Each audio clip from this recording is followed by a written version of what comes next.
जिससे 31 लाख से ज्यादा किसानों को मदद मिलेगी। 10,000 रुपया नकद और 35 किलो खाद्यान्न देने का भी महाराष्ट्र सरकार ने इनिशिएटिव लिया है। ई-केवाईसी की शर्तों को एक बार के लिए थोड़ा रिलैक्स करा है। शॉर्ट टर्म फाइनेंस के ऋण को वसूली पर रोक लगाई।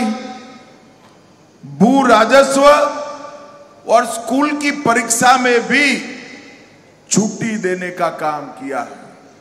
ये आपका महाराष्ट्र सरकार का त्रिमूर्ति जो है, देवेंद्र जी, एकनाथ शिंदे और अजित दादा, तीन में से एक भी बनिया नहीं, मगर ये तीनों बनिए से पक्के हैं।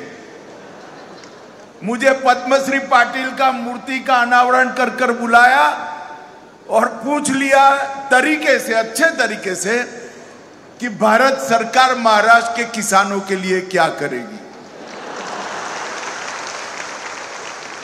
कल ही तीनों ने लंबी बैठक मेरे साथ करी है। मैंने मोदी जी की ओर से उनको आश्वस्त किया है कि महाराष्ट्र सरकार हमें डिटेल रिपोर्ट भेज दे। मोदी जी महाराष्ट्र के किसानों की मदद करने में जरा भी देर नहीं लगाए।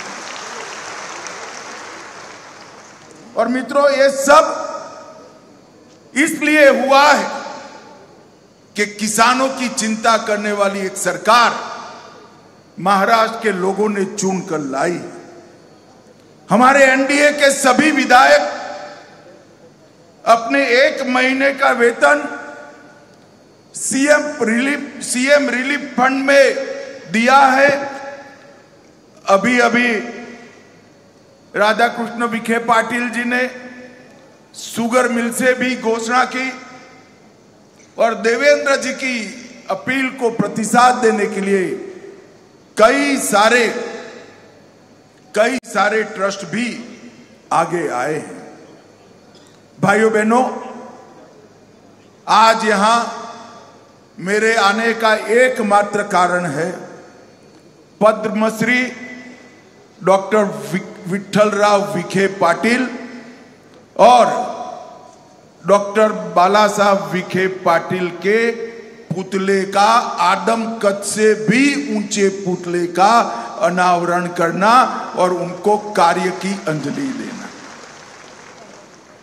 डॉक्टर विठ्ठलराव विखे पाटिल जी भारत के सहकारिता के आद्य पुरुषों में से एक।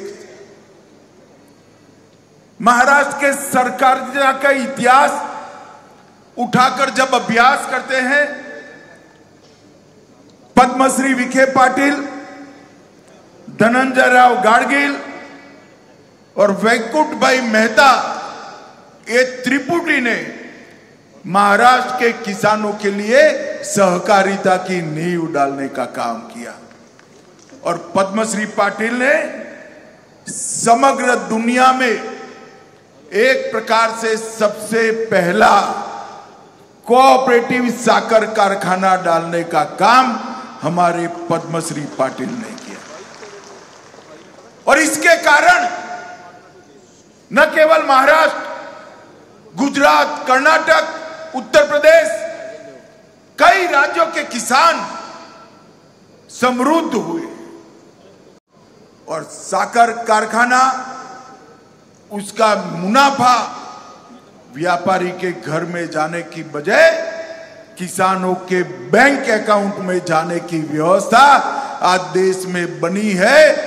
तो उसके पुरोधा, इसके स्थापक डॉक्टर विठ्ठलराव विखे पाटिल जी थे। मैं आज वो महान आत्मा को मनपूर्वक याद करना चाहता हूं।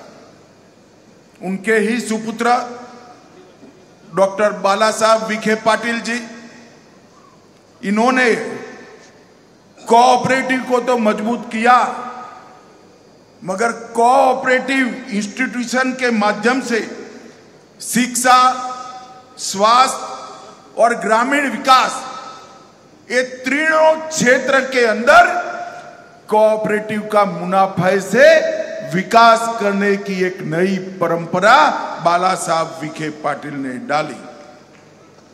8 दशकों से अधिक लंबे अपने जीवन में 7 बार सांसद चुनकर आए और अटल जी की सरकार में उन्होंने बहुत अच्छे से काम भी किया। मैं 2 बार उस वक्त उनको मिला था। हमारे गुजरात में एक माधुपुरा कोऑपरेटिव बैंक डूब गई थी, तब वो वित्त मंत्री का काम संभाल रहे थे, एमओएस वित्त। हम उनके पास गए थे, उनकी महत्वपूर्ण भूमिका थी आरबीआई को एक revival package Madhupura mercantile cooperative bank को देने के लिए, और यह इतना बड़ा योगदान था जिसके कारण 225